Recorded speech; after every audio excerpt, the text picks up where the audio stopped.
talking about So now. He can babbling, I man. He land? Okay, Hold well, babbling. on, if he's young. not, then let him babbling the whole finish. time. But If you I'm Shut sitting up. not there saying trolling with nothing, FBA then let South. it That be, doesn't win bro. anything.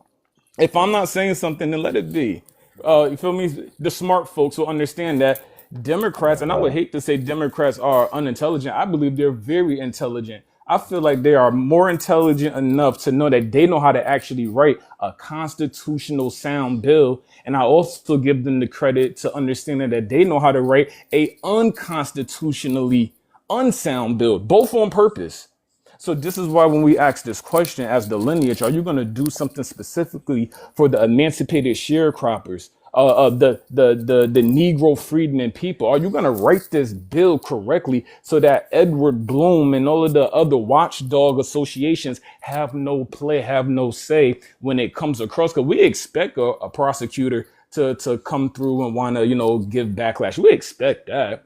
But what we don't expect is for somebody that we've been voting 80, 90% for 60 years to keep writing unconstitutional bills. At some point, you do have to sit back in your seat and say, are these people writing unconstitutional bills on purpose? Are these people purposely dangling a carrot in front of my face? Like, are these people purposely, because I see that they know how to do something constitutionally when it comes to the status of immigrant or the status of LGBT or the status of woman. I understand they know how to do that. So why am I supposed to not believe that people with lawyer credentials and they actually made it through the bar and they've been sitting in these seats for a long time? Why am I now supposed to be the idiot to believe that they don't know how to make a constitutionally sound bill for my specific lineage? And that's the crux of this conversation.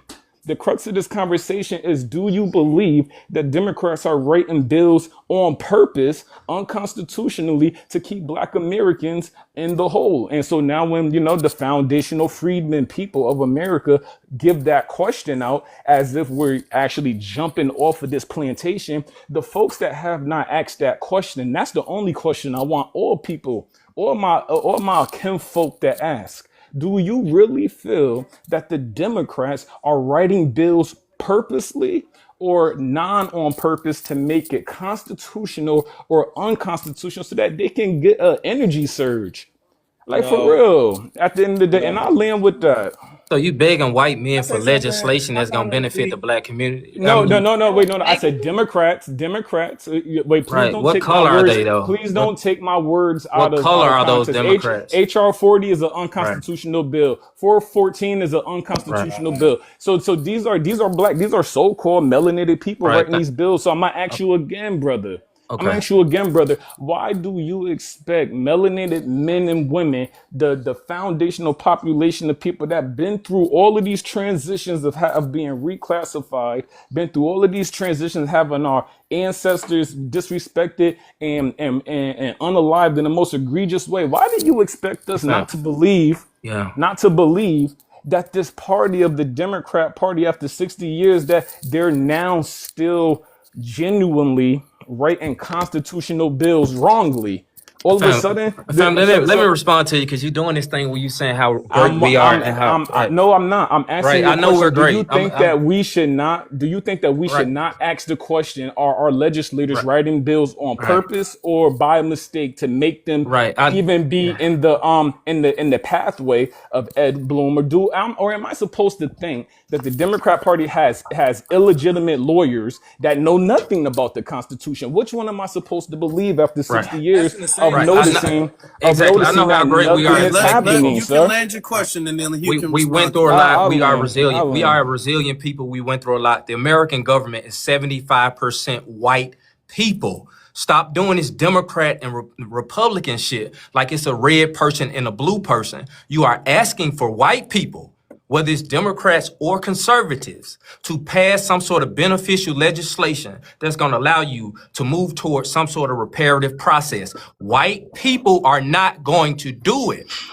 You can pretend that race don't matter all you want, and you want to speak around the Nobody racial pretending race issue. don't matter. I said nothing about 70, right. Let me respond. Counsel, I 70, said nothing about right, that's race. fine. I'm speaking I on said race, nothing right, about Brody. race. I know. I'm speaking about Constitution. Brody, I let spoke me about finish. the Constitution. Right. That's fine. I think let you're me stuck finish. in the corner. Are they Right, writing that's fine, constitutional dog. That's fine, bro. bills That's on fine. purpose That's fine. incorrectly, or are they 75% incorrectly of the- writing Please stop all that crying. unconstitutional Damn. bills? Okay, This is all 75. about the. This is all about the. Okay, the I language. heard you, bro. I heard So you. just tell me which I heard. part should Listen, I? man, you're which not gonna part should make I me bow answer the the knee question to? how you want me to answer the question.